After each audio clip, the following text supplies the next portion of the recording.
Here's your news for February 7th, 2020. We're starting today with news from WWE Network, as on February 16th, a new docuseries will premiere all about the Ruthless Aggression Era. Following up from the widely praised Attitude Era, this period of time saw the debut of many future top stars, such as John Cena and Batista, as well as a shift in the company's storytelling.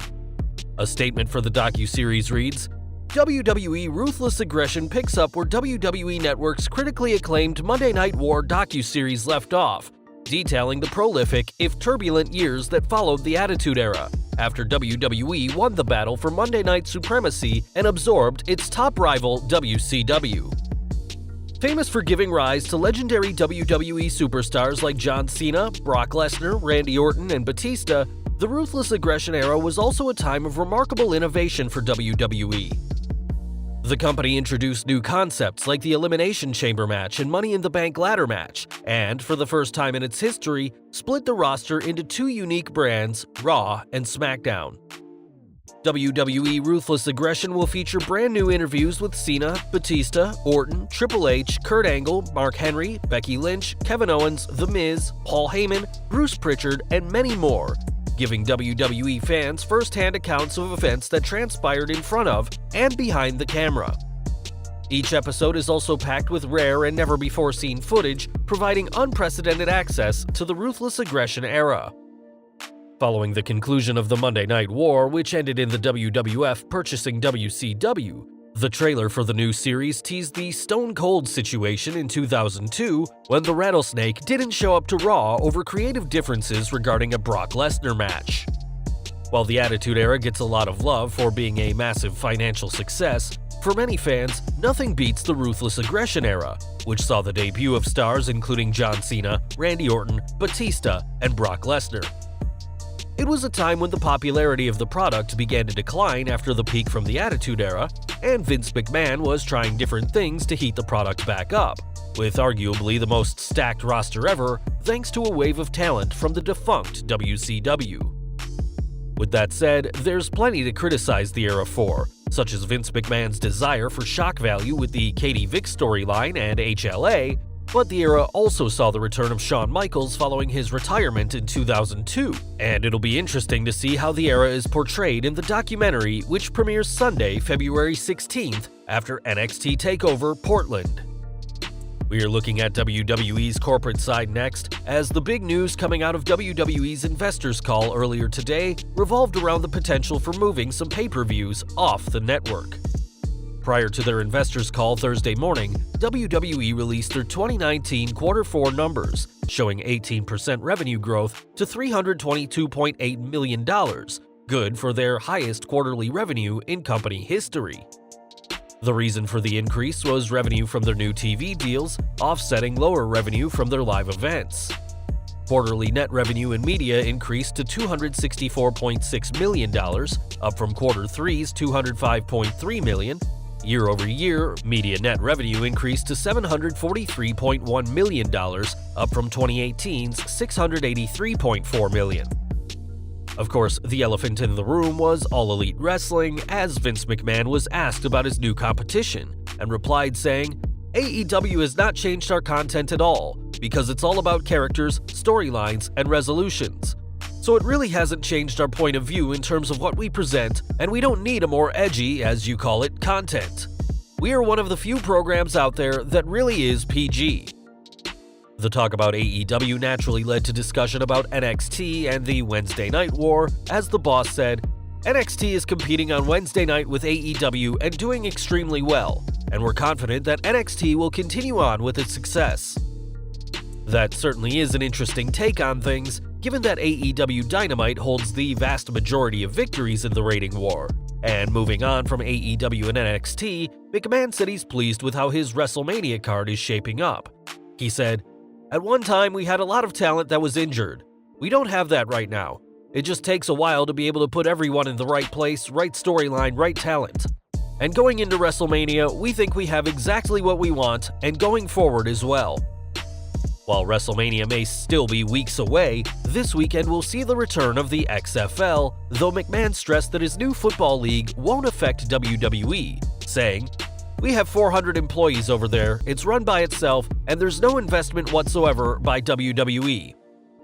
In fact, the XFL was brought up several times on the call, and each time McMahon said that his football league and his wrestling company were totally separate entities and has nothing to do with WWE's business. The boss said that his pretty broad shoulders could carry the weight of both WWE and the XFL, but then the chairman was asked to elaborate on talks with, quote, "prior team members," a not-so-subtle reference to former co-presidents George Barrios and Michelle Wilson, who left the company last week. McMahon said, "A lot of it is execution-related, and a lot of it is focus as well as the reallocation of resources. Again, looking at the way we do business, it's going to be different and more successful." Investors also noticed the rise of talent costs and asked Vince if that is due to talent being paid a higher percentage of revenue or if it's because revenues are up. He replied, "It's mostly revenue increasing. We've always done percentages with our talent. Generally speaking, the more revenue, the more money they make, and conversely. So talent cost has gone up, and we're sort of proud of it." Finally, McMahon responded to a question about WWE's leadership and the idea that highly talented individuals might not want to work for him. He said, "In terms of reimagining our culture, the way we do business, it's going to be far more inclusive, attracting world-class individuals to our company. Who wouldn't want to work for WWE? I mean, come on, it won't take us long either to implement all that." Earlier in the call, McMahon thanked both Barrios and Wilson for their tenure, saying they made more than significant contributions to the company, but also stated that WWE wouldn't miss a beat without them. The biggest news that has fans talking from the conference call is the possible major changes to the WWE network, as one possible change could see streaming services buying the rights to network content. During the call, McMahon revealed that the company is considering going that route as another method of increasing revenue, and the Wrap would later confirm this after reaching out to WWE.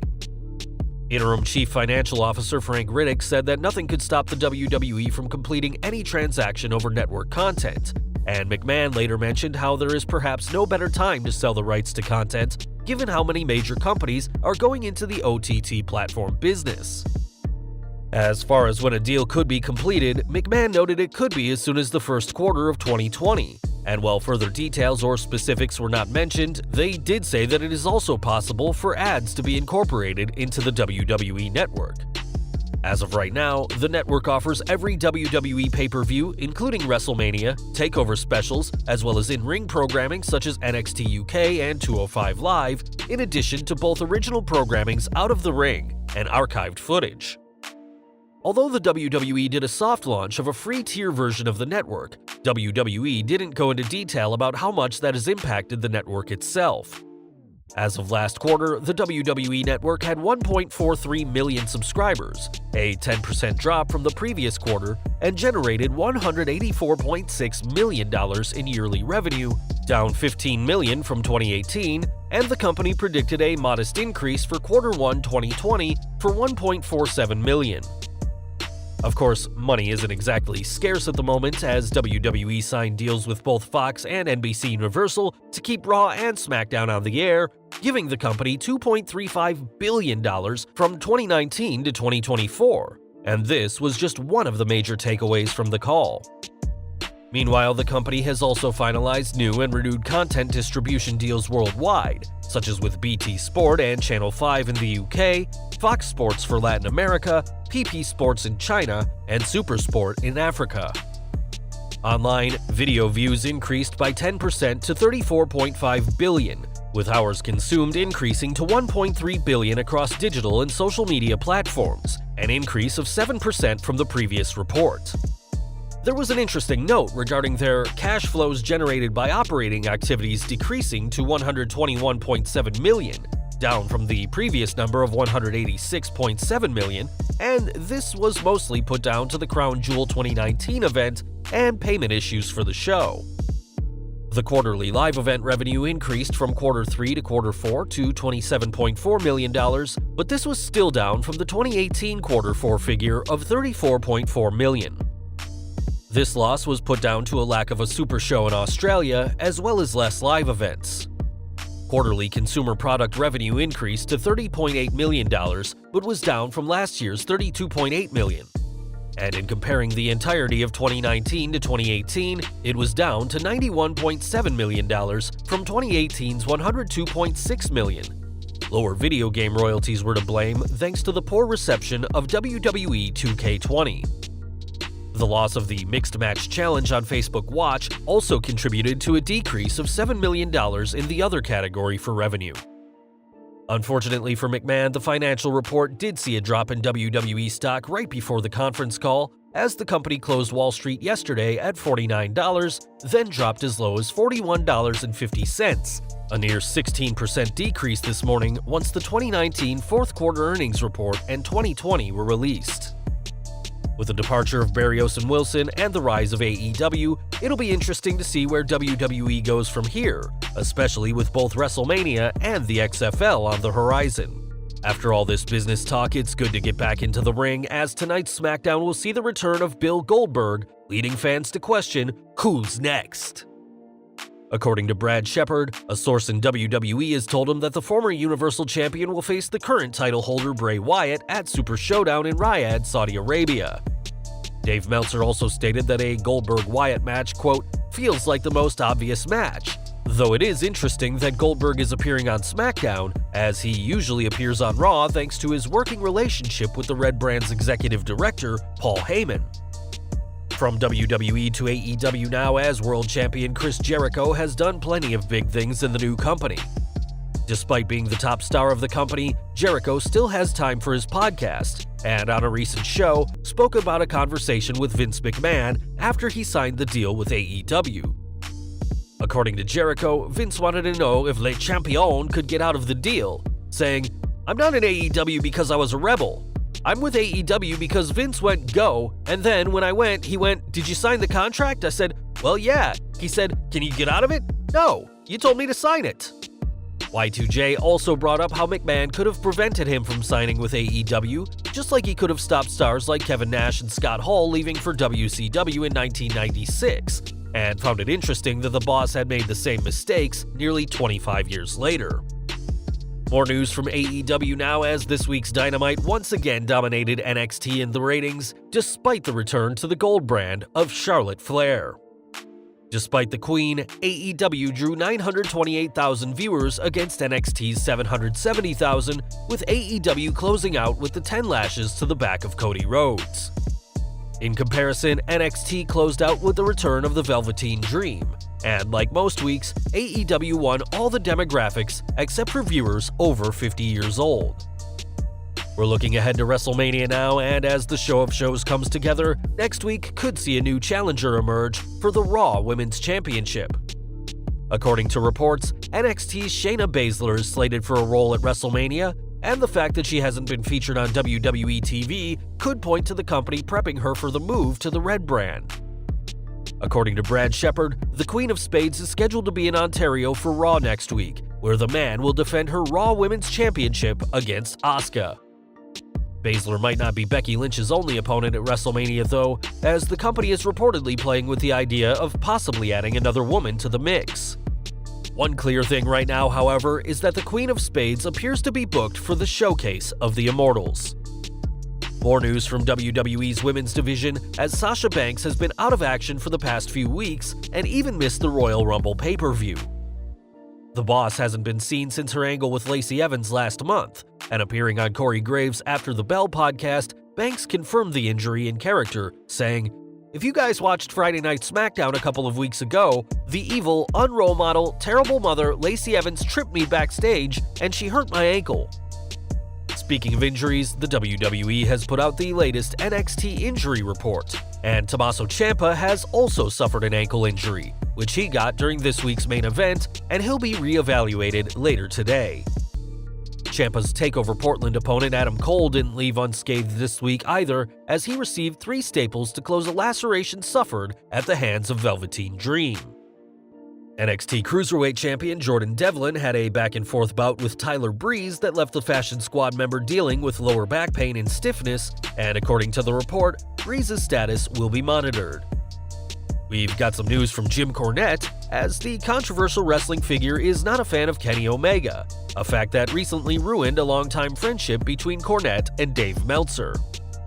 Replying to an animated GIF of Omega kicking an 11-year-old girl in their infamous match, Cornette sarcastically commented, "The best wrestler in the world, folks," which got the attention of the cleaner.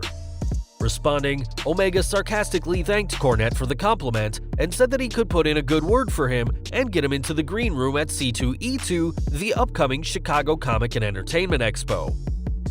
As of right now, Cornette hasn't replied, but we can only imagine that the legendary commentator would jump at the chance to share a green room with the cleaner right now. And finally, today we're looking at Hulk Hogan, who is slated to appear at Super Showdown in Saudi Arabia on February 27th, despite some speculation and concern that he wouldn't make it. While recovering from recent back surgery, the former WWF champion has been growing out a pretty impressive beard. But after commenting that people have been calling him Santa, the Hulkster has been prompted to shave the beard off.